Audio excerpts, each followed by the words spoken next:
Hello, everyone, and welcome to today's show, Beautifully Bruised and the CPS show. I am so glad you tuned in today. We definitely have a continuation of great stories that we are sharing. And I do have a special guest that's on today by the name of Charles Clinton. My God, when I heard his testimony and some things that he has been going through for quite some time, actually, it is actually when you hear the story, it is completely heartbreaking. It is something that you can't hear this type of story and not want to, be compelled to move to do something, whatever capacity that may be. So, again, I am so honored that he is on the show with us today. Charles Litter. I'm sorry, make sure I say your name correctly. All right. Okay. But Char- yes, again, Char- Charles go Leiter. ahead. Leiter. Lighter. Thank you, You got Charles. it.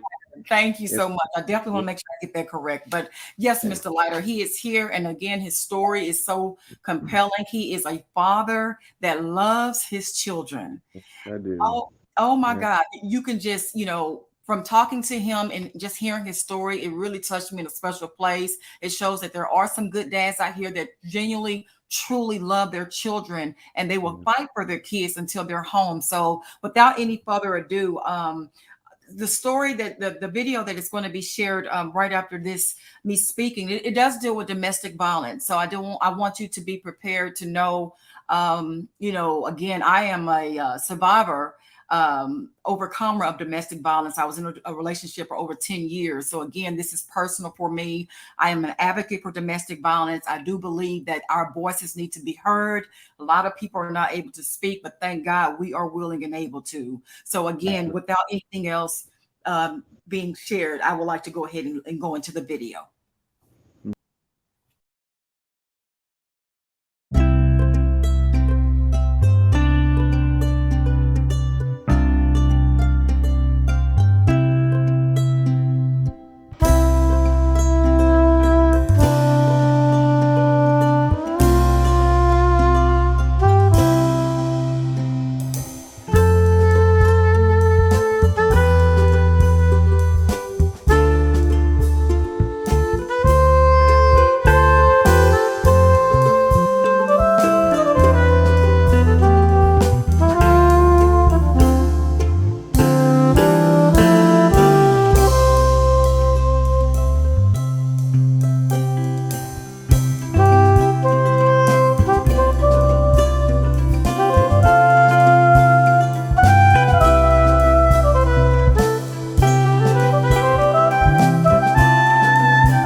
I hope you enjoyed the trailer. My heart and my soul, my life is dedicated to it. And I really, really I hope it blesses you and it moves you and it changes you in a way for the better.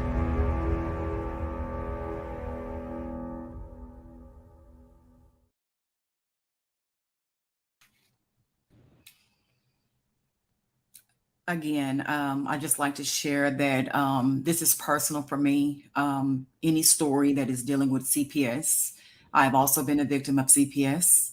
I've also been a victim of domestic violence. So this is something I take dearly and sincerely to my heart. And again, with Charles, the guest that we have on our show today, I heard listening to him, his compassion that he had for his children. A man of a good heart, of integrity, and his children is what he is trying to get back due to some of the unfortunate seems to be some concerns dealing with domestic violence. So I would also like for Charles, if you would want to share anything starting out. I normally give the guests to open up, up to say anything that just, you want to share while you have this opportunity starting Yeah. out. Please do so. And I appreciate you allowing me on the show. Thanks for inviting me. It's Absolutely. a great pleasure and honor, and thanks for all you're doing. Yes, thank you. Um, yes, you're welcome. And like you mentioned, you found me on Facebook, and I leave my Facebook open public for business and just for so everybody in the world can see Right. any posts I make, about the kids I and saw that. Mhm. CPS and stuff. And so, and by no means, I just want to make this clear, anything I say about their mom, it's not, I don't say it in anger. I don't say it Right. to make it look bad. I don't say it in any way like that. I'm just stating facts, Right.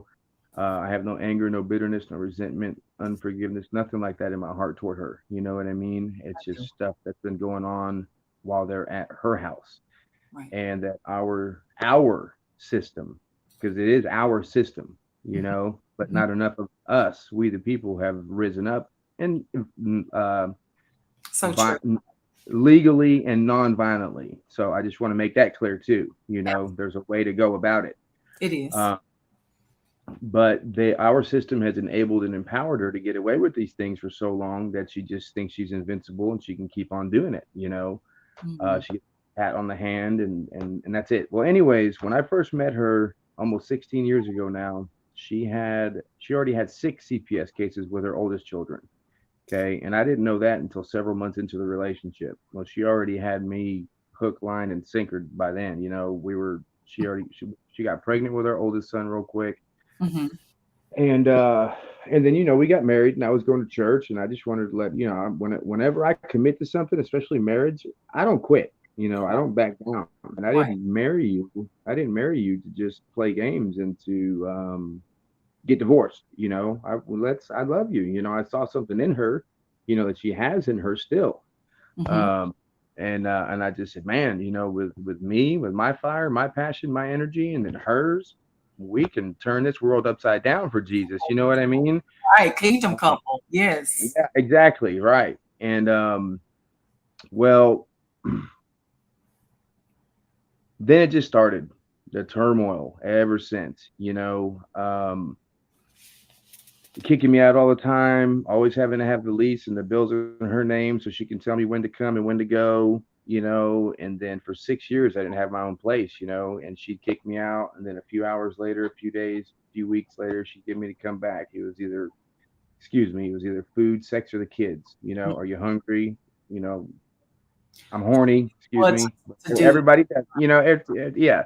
And then, or she'd have the kids call me, or say the kids are sick, because she knows that those are my babies, and I'll come running anytime. Right. Um, well, after 6 years of it, I just said, I can't do this anymore. I've got to build a life for myself and our children. Right. I don't know if that's my hand in the way or what. And so I just knelt down to her one night and I whispered in her ear and I said, just tell me if there's no hope in your heart for us, and I'll move out tomorrow and file for divorce. Mhm. And she said, I've been trying to tell you that since you've been here. So I said, all right. And I moved out. And then again, and then of course, whose fault is it? Mine. Oh, well, you divorced me, all the manipulation and all that stuff. And it's like, Sounds like a behavior of a narcissist, but I know you say it might not be, but because yeah, they get it's like, yeah, that a counselor and then one of the directors at MHMR who I've been talking to, because that's where our children go to, because she's required to take them to psychology and play therapy and all this stuff because of all of her CPS cases. right. I asked her, I said, what is that word where when a person is doing something or says you're doing these things to her or them, but it's actually them that's doing the exact same things to you, you Right. know, and there's a certain medical word for it. Um, and I said, yeah, that's exactly it. Well, anyways, up to date now, she literally has like 80 to 90 CPS cases. Okay, that was 80, gonna be my next question. Because yeah, listen, I have never heard of no one person, yep, individual, with nearly, would you say 80 to 90 CPS cases? 80, 80 to 90 from September of 2022 to now. She's had at least 13 to 15 CPS cases. And then people were like, "Oh, that's you that's calling in." Nope. I stopped doing that. I stopped making reports about 4 or 5 years ago because if I make the reports, then it's just dad making the reports harassing mom. But if I don't make the reports, then it's like, "Well, why didn't you make the report, dad? Bad dad." You know what I mean? You know that these things are happening and you're not reporting Right, them. right. So what I started doing several years ago was, for example, I used to go eat lunch with the kids all the time in elementary, before COVID hit, and our special needs son said, "Dad, come to the bathroom with me real quick." We were in the cafeteria, and we went in there, and he pulled his pants down, and he had 3 bruises on his left leg, two on the upper thigh, and one right above his knee. And I was like, "Babe, what's that from?" He's like, "Mom hitting me with the belt." Hmm. And these are blue bruises, you know, it's and deep blue bruises. So it's like there was some force there, you Yeah, know. She's hit him across his face with a broom handle. She hit him across his waist with a broom handle. These were all reported by the therapist he was seeing, the school, police, um, her neighbors, ex-boyfriends, strangers. I mean, just the list goes on. Cook Children's Hospital found belt marks. The care team there, they found belt marks on his waist, his abdomen, his hand, his leg, and his upper back. The doctor at Cook Children's said he found the marks to be consistent with physical abuse, but then the CPS caseworker said she did not find the marks to be consistent with physical abuse. And I've heard from CPS caseworkers that that CPS caseworker was wrong because they're normally always supposed to side with what the that's doctor said. yeah, the doctor. Uh-huh. Yes, absolutely. That's why I'm thinking like, what is happening here, and how Mhm. does she continue to get away with this? So even after the doctor visits, the doctor confirmed that it coincides with abuse. They Mhm. still allowed the child to return back to mom. Yep, yep. And I have no felonies. I have 0 CPS cases. I have a 26-year-old son with somebody else, and I've never in my life had a person even mention calling CPS on me. You know, not with our 3 children or with my 26-year-old. When I first got with Go ahead. No, please go ahead. I'm listening. I'm listening. Yeah, no. Mhm. When I first got with her, that was my introduction to CPS, you Okay. know? I was Hmm. like, "Man, what is no, you know, this is not how it's supposed to be. We are supposed to just be able to live our lives and not have the government or the state or anybody all involved in our, you know what I mean?" Yes, I do. Yeah. So, I really unless do. something's going wrong and they're actually gonna do something about it, you Right. know? But Right. they just have and their 3 excuses to me are, "Well, we can't go by mom's past, CPS cases." That is What? because normally they do. Yeah, that's what they always tell me. "We can't go by mom's past CPS cases, we can only go by her current one."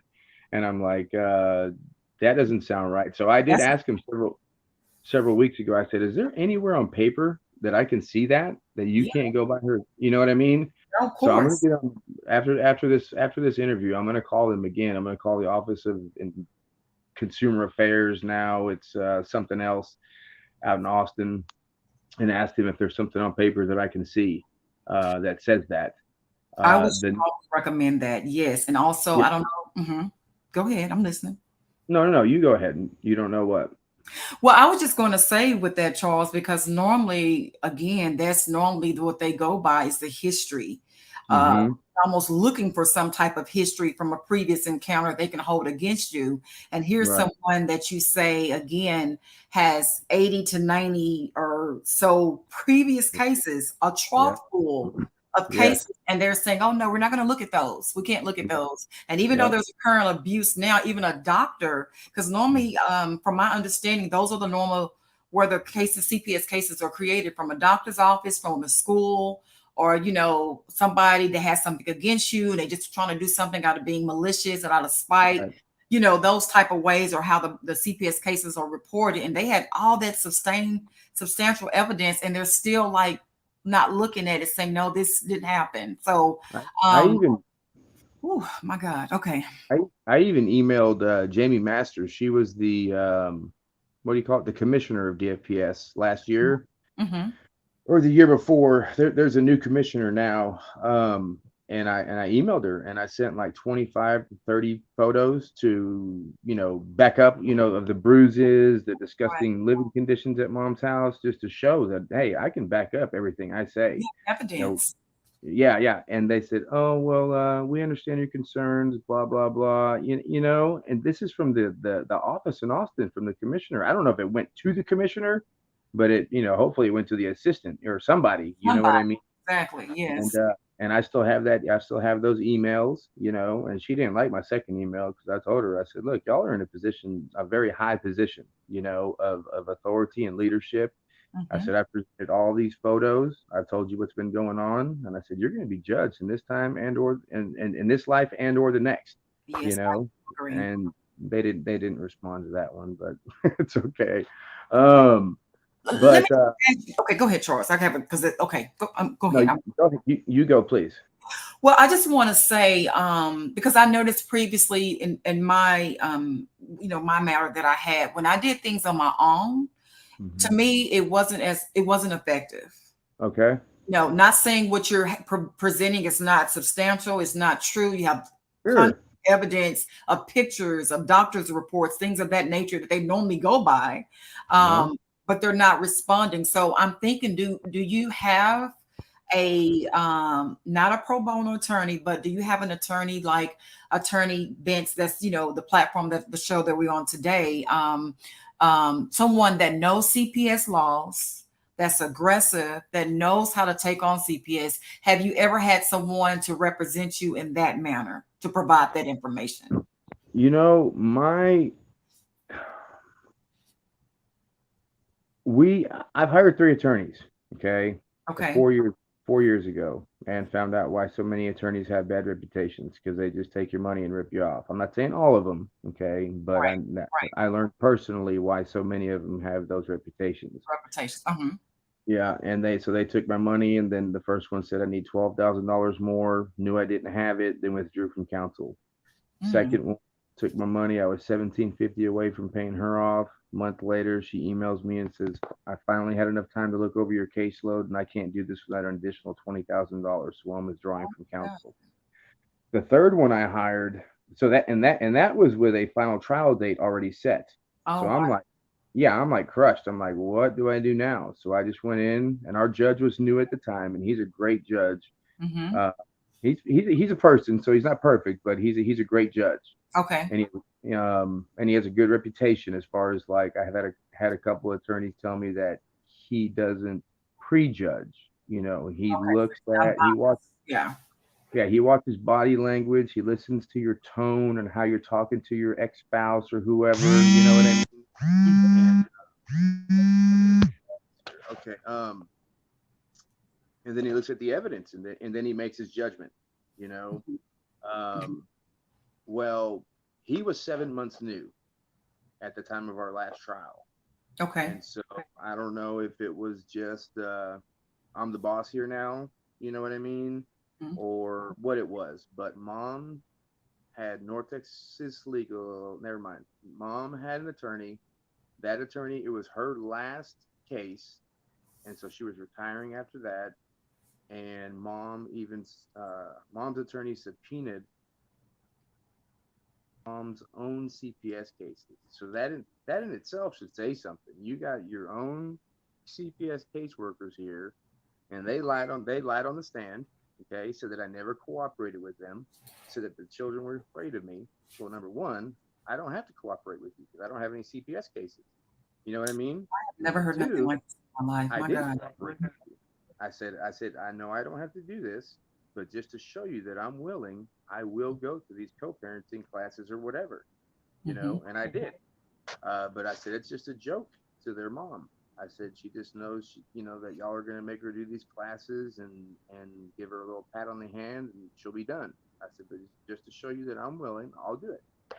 And I did it like 8 times on one, in one facility, and I was driving 45 minutes each way, and it was just nothing but a joke to her. So I said, all right, I'm done. I don't have to do this. I did my part, showed that I was Hmm. willing. Um, and I told them too. I said, look, I signed in every time I went in there, so there should be some sort of record. And then um, the second one was that our children were afraid of me. Our children were not afraid of me. You could not get our children. Our kids would call me when it wasn't even my day, from the school office phone after school or from their mom's cell phone. Like, yeah, Dad, will you come get us? Like, heck yes, I'll go get you. I've been working for myself since 2007, so I'll just stop and go get them. I Right. had them on summer vacations that weren't mine, spring breaks, Christmas, you name it, I had them. You know, and I don't. That's all I wanted. That's all they wanted too. To spend time So with there's no your way children. they were afraid of me. They would scream bloody murder when they had to go back to their mom's house. And with that being said, Charles, I would like to ask you when just to back up a little bit, when you were in court and you agreed to the CPS, I'm you know, losing some volume here. Let me okay, see if I can take something. okay, Let me see if something happened here. That one. That one. because I can hear you. What's that? I can hear you just fine. Okay, you're kind of a whisper to me. Let me Oh, see if I did something. Okay, Mike. Oops. Come on. I'm not gonna do this. We'll go right back. I'm There you trying are. to look. Are you Okay, there? that's yes. Okay, I'm gonna go sideways. There we go. Okay. Oh yeah, you're Okay, still at a whisper, but I'm gonna do my best to hear you. okay. Let me try to adjust my mic the best I can so you can hear me. Um, can you hear me now? Is that It's still kind of a whisper. I don't know what happened, but okay? and my volume is all the way up. But I can hear you if you want to proceed. Okay, I will definitely try to speak louder. Sometimes you may be having, but yeah, I can speak louder. That's no problem.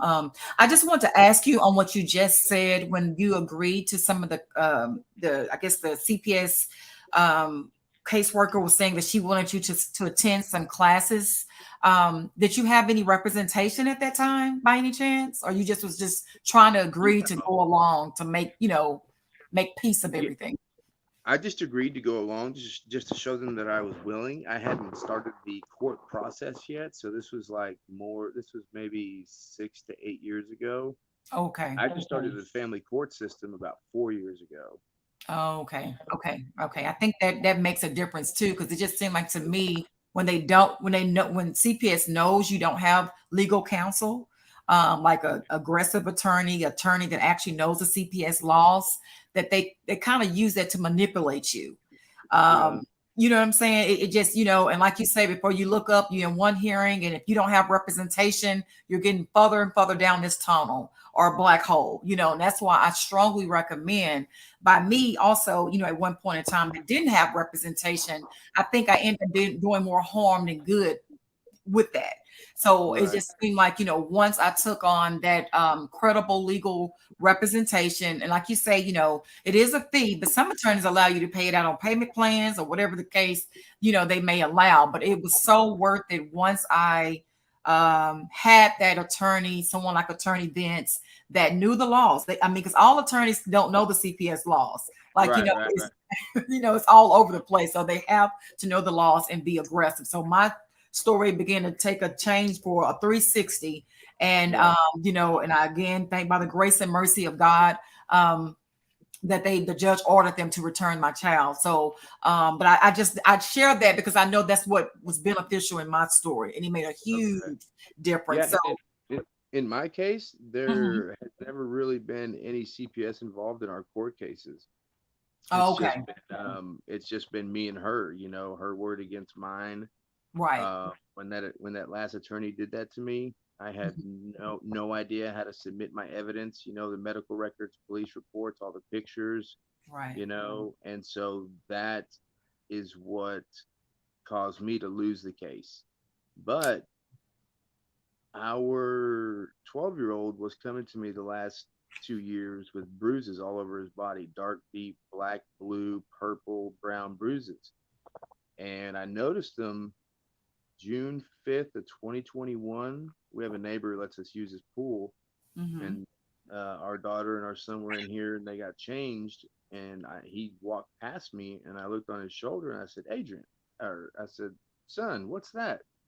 And he had this dark, deep blue bruise on his shoulder. And he said that was from, I think, his older brother hitting him. Mm-hmm. And so, of course, from that day on, I was checking his body, and he'd come over with bruises on his, on his arms. He had five more, or six more on both of his arms, and his brother hit a huge growth spurt and was just bullying him. Wow. Uh, and what happened was, I believe, is that see, mom has kept our 14-year-old from me for 2.5 years, and against the court order, because the court order says that during our time, all three children are to come with me uh, until the age of 18, unless otherwise emancipated. So I make the child custody interference reports every time. So our I want to middle ask you. son, Good. So you are making the reports when she don't abide by it, right? right? So I Okay. have my, when I go back to court, I'm going to go to, Fort Worth PD and get all the child custody interference reports, to show that she's in contempt too. You know what I Right. mean? Absolutely. Uh, Yes. and I mean, he came over the last time was July 30th, and he had some nasty, nasty bruising on his chest and one deep blue bruise on the inside of his right thigh. And I asked him what happened. And he said his older brother, he was sitting on the couch and he had the remote, and his older brother wanted it. And he just dug his nails into our son's chest and started twisting, squeezing. And I mean, it was bad. I'll send you a picture later, but it made some bad bruising. And then he kneed him on the inside of his thigh. And I said, "Babe, Dad's got to report this." And he just almost started crying. He was like, He's "Dad, probably no, please, scared. no." Yes. Because it's been like the whole house against him. Mom has had our 10-year-old daughter whip him with a belt. You know what I Oh, the mean? other kids collaborate and whoop on him as well. I like Huh? this. You say the other children, she allowed them to whoop on him as well. Yeah. Yeah. They keep the phone away from him because they know, she knows that he'll try to make contact, with me or the police or something. So it's been like the whole house against him. And so he's like, "Dad, no, please, no." So I didn't be for his safety. You know what I mean? I'm thinking, is it more for his safety to call the police? Because I'm just because they, with that being said, Charles, I want to this is something that I would like for you to also mention. I think that it is important. I know you said that regarding the very last incident that occurred, um, can you please share the story where you say your child, and again, based off of what you just shared, with he seemed not to be safe in the location where he's at because of the abuse. What did he do the very last time you said when he tried to just to get to you? I Okay.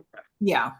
So this past Saturday, which would have been, I think, April 29th, Hmm. he walked on I-20 major highway here, Major. midday. Okay.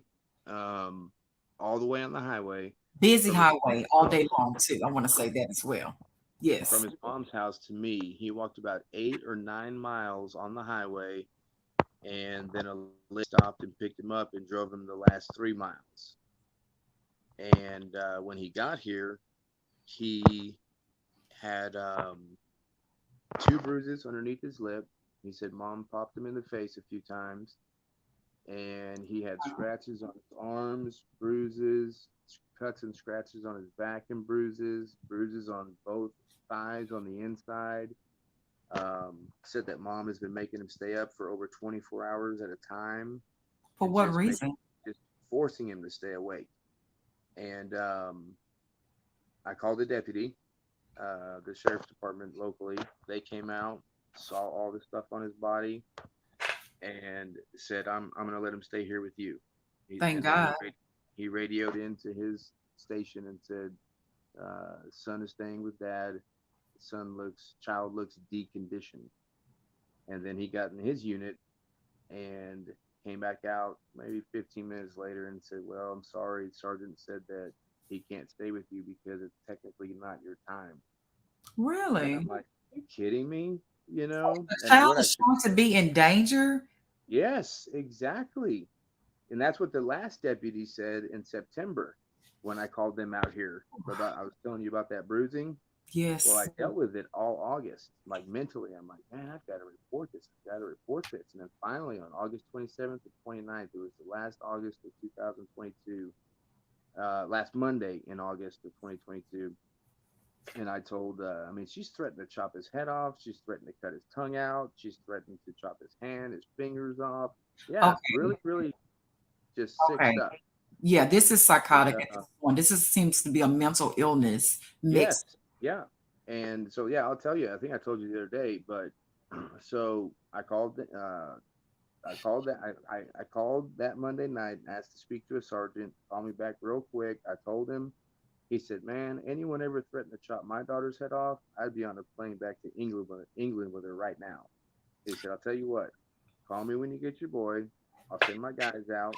You keep him. That way you're not in contempt of court, which he was wrong, but it helped. He said, show my guys what you have, and then I'll send my guys to mom's house to investigate. So I got him the following Saturday on September 3rd. I called them out. The deputy and the sergeant came out. So I showed them my pictures on the phone, told them what had been going on, showed them something else, a journal that Adrian had, our son had been writing in. I never forced him to write. You know what I mean? He I must tell be a him that smart child. Oh my God. help for sure, but daddy will never make you write. You know Right. what I mean? Right, of And course. there's been That plenty of might times. be his way to vent through all the madness. Yeah, You and know. I asked one of his therapists too. I said, "Is it okay that I'm having him write?" And she said, "Oh yeah, of course." You know, and Wow. there's been plenty of times where he didn't want to write, and I said, "That's fine, baby. Daddy will never make you." But there, I mean, that thing is loaded, you Oh know. And I wow. showed the deputy that, and he's like, "I've got to take this. Is that okay?" And I said, "Look, I gave him my word." And I shook his hand. I made him look me in the eye. I said, "I will never let anyone see this until I know you never have to go back to your mom." Right. He goes, I understand. This is very important. It's extremely serious. We want to help you. We want to get the ball rolling for you. I'm going to turn it into our CID unit.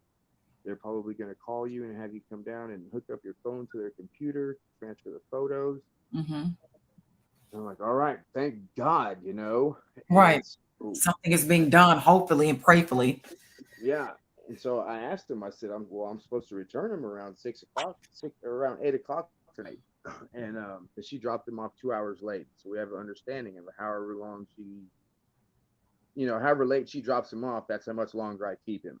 And Okay. so she dropped him off about an hour and 45 minutes late. So I said, I'm supposed to return him tonight at 8. What do I do? The sergeant looks at me and he goes, man, in good conscience and with all this, he says, I can't tell you to give him back to her. Of He says, course. look, you keep your boy. We're getting off duty. We'll fill the next shift in on what's going on.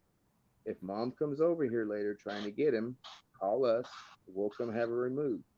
So Did they within call? I'm sorry, Charles. Did they ever call CPS? okay, that's another thing too. And I have the report. Did I send you the report last night? You sent me, I think the first 2 or 3 pages, and this information Uh-huh. you're sharing today about some of the things is different from the stuff you said she was doing, showing the videos. That was completely um, inappropriate. Okay. Well, the report that he made, I'll look back and see what I sent you. But the report that he made, the deputy, Hmm. he said, I'm calling CPS and I'm going to push for immediate removal of all children from their house. He Yes, called this is while he what was it in the needs to drive. be done. These kind of He, stories. he called while he was in the driveway here. So Hmm. yeah, and then and then they didn't do anything, and CPS didn't come out. yeah, they came out, but mom ignored them. She never answered the door. She never answered their phone calls, and so they just stopped.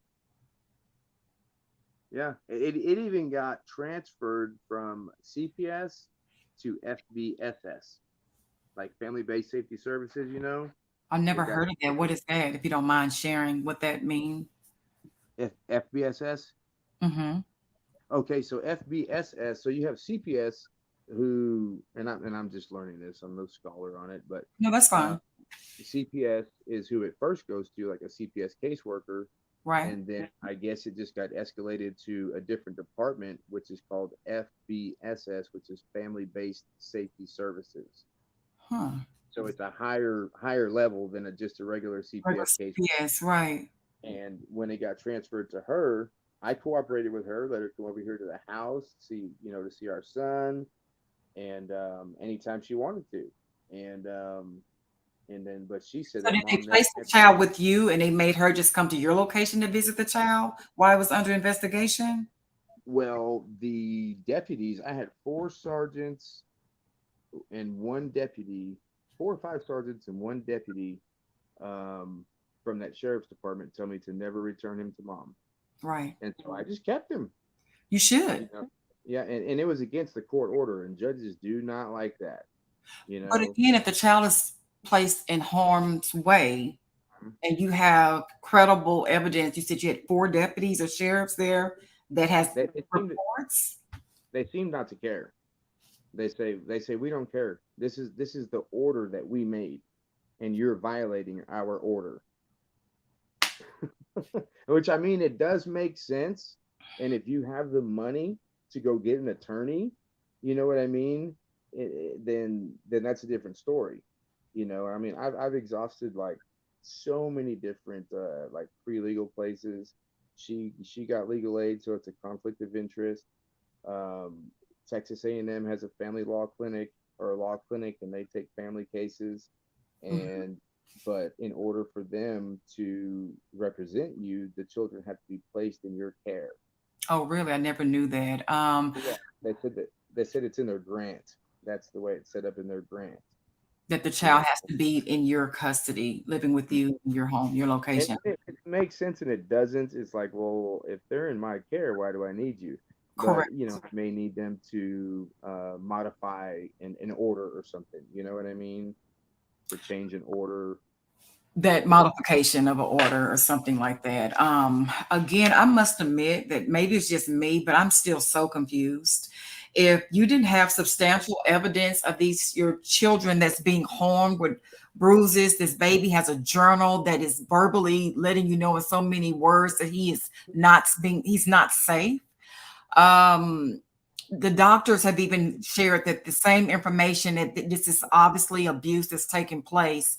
How in the world, and this person has, you say 70 to 80 CPS cases 80 to altogether. 90. I'm sorry, 80 up to 90. And when that first caseworker that came here from the sheriff's department, um, she came inside, we talked, and then I walked her outside to her car, and I said, "You do know that mom has like 80 or more CPS cases?" And she goes, "I know. I looked at her history." And Yeah, that was it. that was it. And I have a text message to her, and I said, "Hey, I said you agreed with me in the front yard here at the house that mom has over 80 CPS cases." She didn't deny it in the text, and she didn't confirm it either. She just didn't say anything about it. You It's know what I almost like she mean? got someone personally in the system that is allowing her to continue to Yep. get away with this. And I don't know how she's doing it because normally they do look at history, and she's currently still showing to be, like you say, we're not on here to, like, I understand you're trying to protect her integrity because your main focus and concern is, like you expressed to me on yesterday, you just want your children to be safe in a safe environment where they're not being abused physically, emotionally, mentally, psychologically. So, and I commend you for that actually by being a person of, you have to have an integrity because so many people, all the, obviously the traumatizing that you've been through with your children, the manipulation and the control.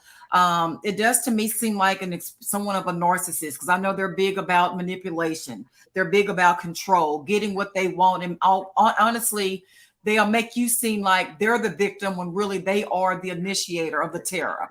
So, Yep.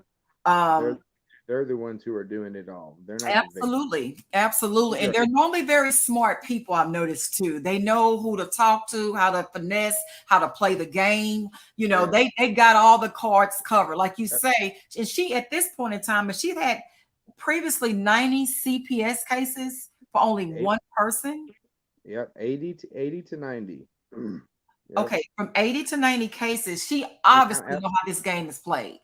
And I want to say that out of those 80 to 90, I've made maybe 10 to 15 of them. You know Wow. what I mean? But Right. you still have 80, 70 to 80 to account for that have been called in by the police, our children's school many, many times, therapists many, many times, neighbors, strangers, ex-boyfriends, Cook Children's Hospital. Her old Across counselor the made a different report people. against Right. her. Wow. Yeah, you know. So, and I never made up a story either. The kids would come over and tell me certain things, and I'm like, I got to Right. report it. If I don't report it, then what's going to come of it? Maybe hopefully it's going to help if I report it.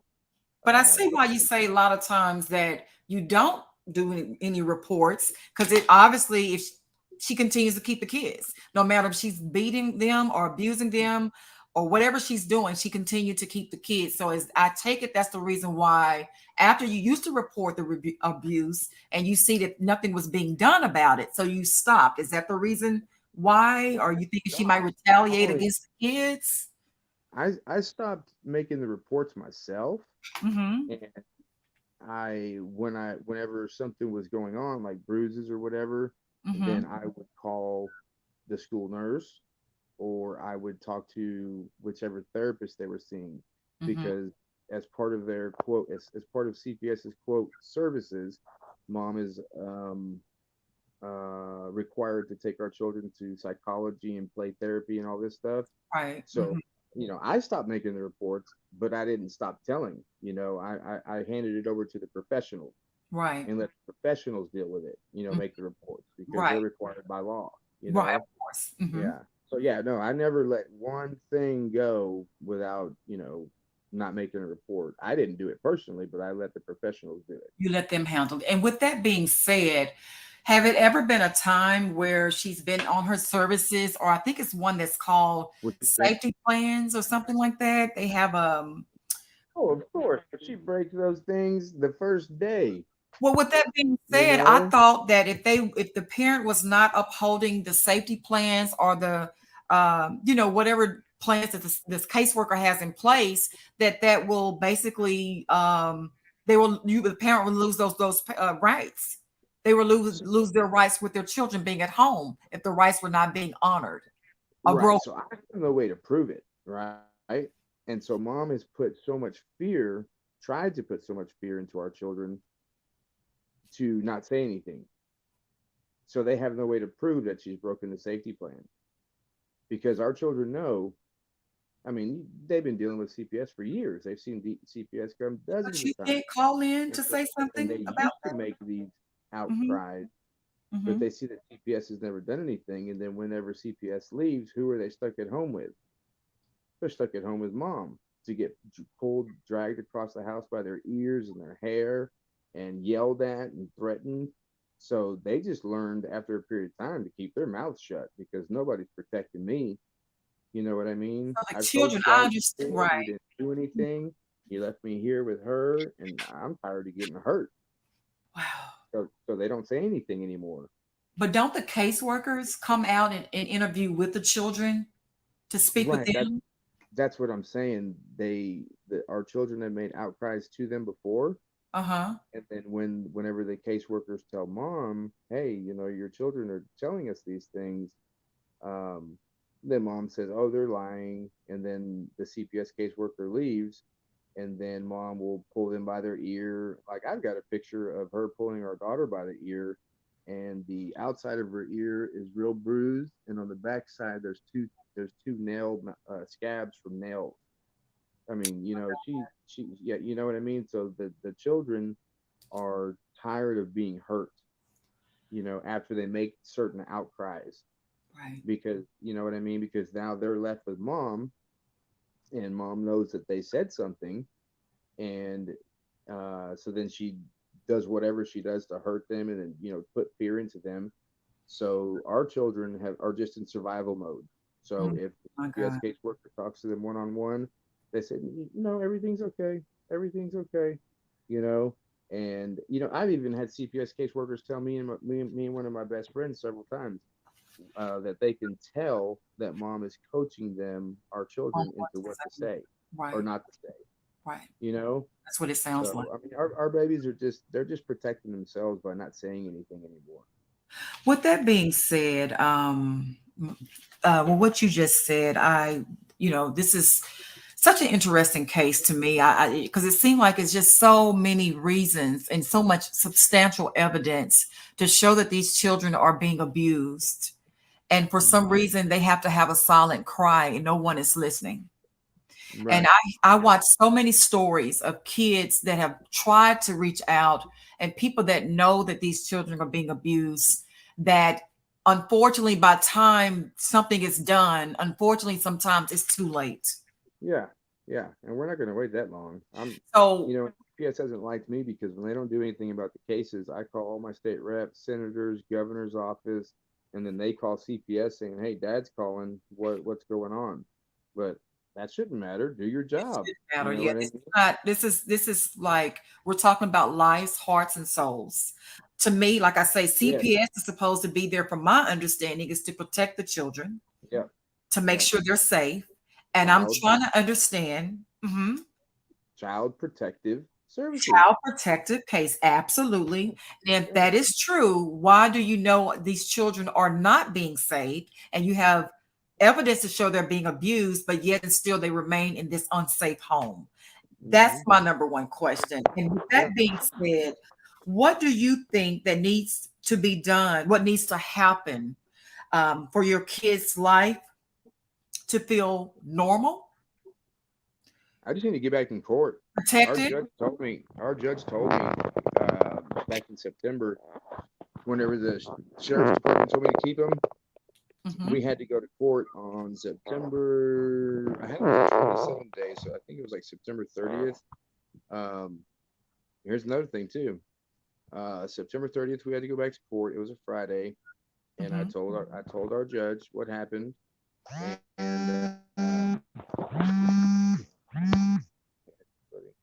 I told our judge what happened. He spoke Hmm. with our son back in his chambers for about 5 to 8 minutes, what it seemed like. And then he came back out and he looked at mom and he goes, "I'm very, very, very concerned with what's happening here." He says, "No more physical discipline for this boy." And then he looked at me. He was standing up at his bench and he had his arms spread open. Excuse me. And he goes, "Mr. Leiter," he said, "CPS didn't investigate. The police didn't investigate. And I have nothing before me that gives me grounds not to let him go back with his mom." So if the sheriff's department's CID unit would have investigated, then this would have been stopped back in September. Wow. And I've been calling them. I've been blowing them up, with phone calls. I laid off of them for a couple months, but I started back up again 2 days ago, Hmm. uh, calling them because on their website, because now Fort Worth Crimes Against Children Unit, I spoke with a captain with Fort Worth, lieutenant, 3 or 4 sergeants, and I met with 2 officers in person as far as all the assaults and stuff, Hmm. and they wouldn't do anything about it. And then I talked to Fort Worth's Crimes Against Children's Unit, and the sergeant there said that they only investigate felony cases, not just like bruises and stuff. She said it's even in the penal code, and then she started describing some of the horrific, sick things that they investigate. I don't even want to say it. But after she told me that, I said, "Okay, I understand. I'll leave you alone, and I'll go to Tarrant County Sheriff because they were the ones who were supposed to investigate anyways. The patrol units that came out, Hmm. and and they still have our son's journal." And I said, "I'm not picking it up." They tried to get me to submit a request to retrieve the evidence. I said, "Nope, that's in y'all's evidence. Y'all are going to look at that thing and read what our son said in there." And I love our law enforcement. So I don't, if I sound like I have an attitude toward them, it's not that. It's just a Right. frustration, the righteous indignation and anger. You know what I mean? That Of course. our children are going through he double hockey sticks, and you've got all the evidence right there. Plus, you didn't even call me one time to see any photos of the bruises and the injuries. You know what I mean? Um, but I forgot where I was going with that. Um, but no, on the Tarrant County. on the sheriff's website, on the CID unit's website, it says crimes against children that they investigate are Mhm. physical abuse, emotional abuse, neglect, and sexual abuse. I mean, even emotional abuse and neglect, they say that they investigate. It seems like And that I should said, fit well, in the category of that. And even if they're saying that this particular type of, even if they're saying that they don't handle this type of situation, could they not refer you to whoever that would be responsible that would handle these type of cases? well, that was Fort Worth Crimes Against Children's Unit that only investigates felony cases, Hmm. but sheriff's department on their website it says that crimes against children that they investigate are physical abuse, emotional abuse, neglect, and sexual abuse. And I said, look, it's on your website. You know, you our children fall into the first three categories out of the four that are on your website: physical abuse, emotional abuse, and neglect. I said, so either I may not have, should not have said it this way or not. I said, so either investigate this case or take that off your website. Because our, Right. our, our children have been going through this for years, up to Right. date. And then one of the sergeants called me and said, well, it wouldn't be fair for me to put this load on my guys because we only have four investigators here, and Fort Worth has at least 20. And it's like, I already told you, Fort Worth said that they only investigate cases, and numbers don't matter.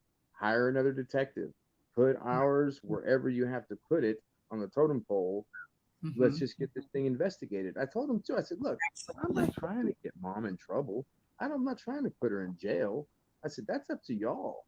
You know It's what I about mean? the children that's being abused. And again, Yeah. this is why I wanted to bring your story on because obviously it seemed like it's falling on deaf ears. And I honestly, I am not an attorney. I can only speak off of my own personal experience that I've encountered.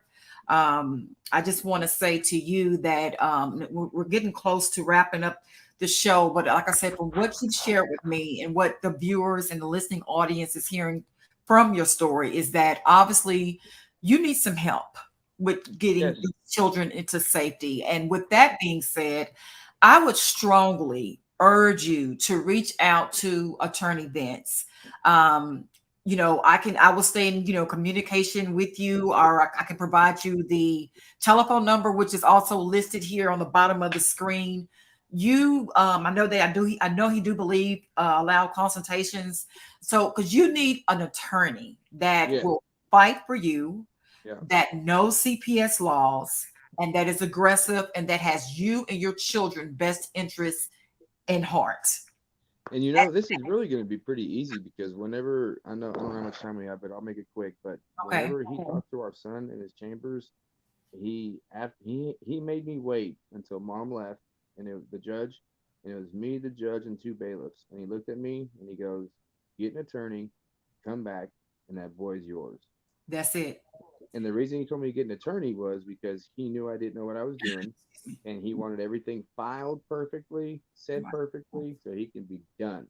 Right. So that's all it's a matter of is just getting an attorney, you Getting the know. right attorney, absolutely. I Yeah. mean, one that actually knows the laws. Like I said, even if you can't get attorney Vince, but someone that is reputable, that has the knowledge and the experience to know, have the CPS laws and know how to fight CPS with these laws. So I think that you've been trying many places. Seem like you definitely been very determined to try to find many resources and plans that you can to help get this thing resolved. But it just seemed like maybe they're not the ones that's needed. Maybe it is an effective attorney that knows how to fight CPS with these laws. So I would definitely would like to connect you, give you his contact number where you can, like I said, it's on the bottom of his screen, or even Mhm. help you find someone that is reputable that has that type of same effectiveness to help you bring your children out of safe out of harm's way and into safety. Because even some things you shared with me, some of the things that children's been exposed to, it is very disturbing. Yeah. It's horrifying, to be honest, Yeah. to be more exact. So So you to don't even want again, to say huh? stuff you don't even want to repeat. Yeah. Yeah. Oh yeah, I mean, some of the things that you shared yesterday was extremely disturbing that these children had to witness. So it's definitely, I am praying that God will bring in safety into your house to get your children out of harm's way and into safety. And with that being said, last but not least, what words of wisdom that you would like to share with any other families? Like you say, you've never had personally a CPS case, but unfortunately, your wife at the time had 6 cases that you wasn't aware of until later after the fact. And I guess later after that, she accumulated what about 80 something or 70 more cases after that. So that I have never heard of one person having nearly 100 CPS cases and nothing is being done by it. I have never heard that in my entire life. So that's another reason why I thought it was so important to bring your story on, because I have never heard this.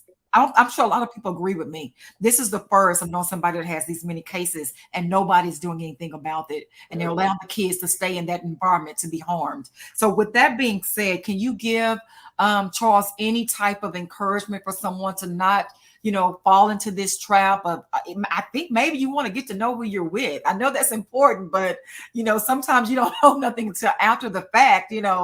Somebody have had, 6 CPS cases and over time accumulated 70, 80 more, that also seemed to be something that may be mental that's going on. Maybe they're not aware of. And that's another reason why I'm surprised CPS.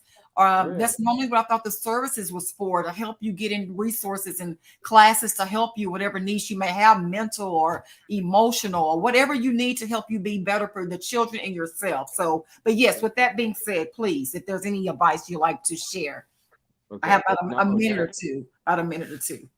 Thank you very much. So I just want to encourage all y'all, just, if you're going through something or if you're just meeting somebody, they always say to get it, y'all check their credit scores and make sure that, they're not in debt and you know what I mean, things like that. But most importantly, of course, if they have children, make sure that they don't have CPS cases, because you don't want to get stuck, 4 months down the road finding something out and you're already in love or whatever it is, y'all have a child already. Mhm. But if you're already going through it, I just, whether you believe in God or not, you put your faith in Him, Yes, because He says absolutely. He will fight your battles for you. And Absolutely. it doesn't always seem like it. He comes through when we want Him to. But Mm, I heard an old preacher say last year that God always comes through. It just seems like He comes through at 11:59 and 59 seconds. Like if you need your rent at midnight, He's gonna be there. But how long are we willing to wait for him to on arrive. him? Absolutely. He might not What is come when you want him, but he's always right on time. yeah, yeah. He always comes through. Yes, He's he does. known for being faithful. He said it and he will do it. He said it and he will bring it to pass. He will. Uh, and And his nothing mhm. successfully against us. God is faithful, and that's the only thing that has been able to get me through these last 4 years. Mm, God. Of us, yeah. Anyways, it's just God, That's it. He That loves is faith, yeah, and as long as you give it to Him, He will take care of it. And I am a So living witness of that. And again, Charles, I want to say thank you so much for sharing this heartful story. I am praying for you and your children that they will return home back to safety with their thank dad. And I tell you to keep God first. And first and foremost, I want to say as we begin to end the show, keep God first, because He is that's the it. only one that is faithful, that will see you through it all. So I might, Charles, I must stay in touch with you, because I might be bringing you back later on to just to stay in touch to see how Well, your story is going. Okay. I'll get a better background and better dress and all that stuff. I appreciate it very much. Thanks for all you Absolutely. do. No Okay, problem. Have a blessed day. We'll be in you too. touch. And Okay. again, I want to say thank you so much for tuning in to our show today. I pray that, my God, that it will open up your eyes to see what people are really dealing with here out here in real life. This is real stories that people are battling every day for the safety of their children. And I am praying that if something is not right, speak up, let somebody know. Our children, sometimes we're their only arms and legs and feet and mouth. So again, this child, his children definitely is trying to show what is happening, but for some odd reason, no one is doing anything about it. So let's come together as a community and help these children, to help ourselves, and let's continue to keep God first, because He is the only way that we're going to make it out of this. Thank you for watching, and you have a blessed weekend.